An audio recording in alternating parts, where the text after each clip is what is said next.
Hello दोस्तों, मैं Abdul Latif Afridi Facebook के अमन का पैगाम चैनल से आदाब नमस्कार। आदिकाल से लेकर रामायण काल, महाभारत काल, मुग़ल काल, ब्रिटिश काल और आज़ादी के बाद 75 साल यानी कांग्रेस काल, राजा हो, महाराजा हो, नवाब हो या बादशाह, किसी ने भी अपनी प्रजा के सर के ऊपर से छत उजाड़ने की कोशिश नहीं की। आज तक कोई राजा ऐसा पैदा नहीं हुआ जिसने अपनी प्रजा का सर से छत छीन ली हो या किसी का मकान तोड़ दिया हो।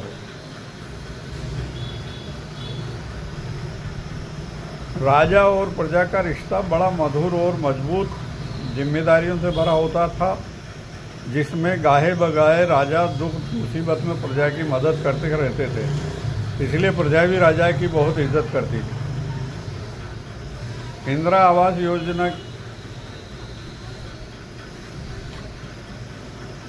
के माध्यम से कांग्रेस सरकार ने गरीबों को मकान बनवाने का सराहनीय प्रयास शुरू किया। समय बदला और ऐसी सरकार का उदय हुआ जिसमें स्वार्थी तत्वों ने घुसकर इसका स्वरूप बिगाड़ कर रख दिया। आम आदमी अपने परिवार के लिए अपना घर बनाने का सपना देखता है, एक एक रुपया जोड़कर मकान बनाने की कोशिश करता है, जिसमें आधे लोग भी अपने सपने को साकार नहीं कर पाते हैं। इसके बावजूद यदि सरकार ही चरागाह भूमि पर अतिक्रमण या अपराधों पर नियंत्रण के नाम पर लोगों के घरों पर बुलडोजर चलाकर डिमोलाइज करना शुरू कर दे तो बड़े शर्म की बात है। प्रजा की मदद करने के बजाय उसकी पूरी ज़िंदगी की गाड़ी कमाई को उसकी आंखों के सामने ही मलबे के ढेर में बदल देती है और एक मकान मालिक रोड पर अपने बीवी बच्चों के साथ खड़ा नज़र आता है। वह ना तो किसी से शिकायत कर सकता है, अब केवल रोना ही उसका मुकद्दर बन जाता है। भारतीय संविधान के किसी भी हिस्से में बुलडोजर और एनकाउंटर जैसी सज़ा का लिखित में कोई प्रावधान नहीं है, फिर भी ऐसी सज़ा दी जा रही है।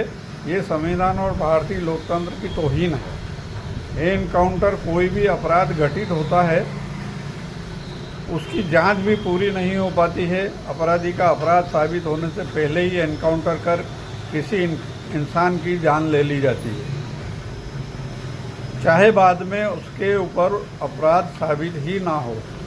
भारतीय संविधान की मूल भावना ये है कि चाहे 100 अपराधी अपराध साबित नहीं होने के कारण बरी हो जाएं, लेकिन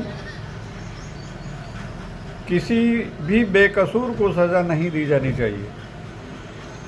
बुलडोजर एक्शन में सबसे बड़ी बुराई ये है, बेटा जुर्म करता है तो बाप का मकान तोड़कर पूरे परिवार को बेकसूर होते हुए भी सज़ा दे दी जाती है, जो शर्मनाक है। ये खतरनाक बीमारी उत्तर प्रदेश से चलकर राजस्थान, मध्य प्रदेश, पश्चिमी बंगाल, छत्तीसगढ़, महाराष्ट्र होते हुए पूरे भारत में फैल रही है। हालात इतने बिगड़ गए हैं कि संभाल पाना मुश्किल हो रहा है। गरीबों के दिल से निकली हाय क्या रंग दिखाएगी, ये तो वक्त ही बताएगा। फिलहाल हमारे पास सब्र करने के अलावा और कोई रास्ता नहीं बचा है। सब कुछ मालिक पर छोड़ दें, वो ही सही फैसला करने वाला है। अर्ज किया है, चश्मदीद अंधा बना, बहरा सुने दलील, झूठों का है दबदबा, सच्चे हुए जलील। इसी के साथ दीजिए इजाज़त। फॉलो और शेयर लाइक करना ना भूलें। जय हिंद, जय भारत।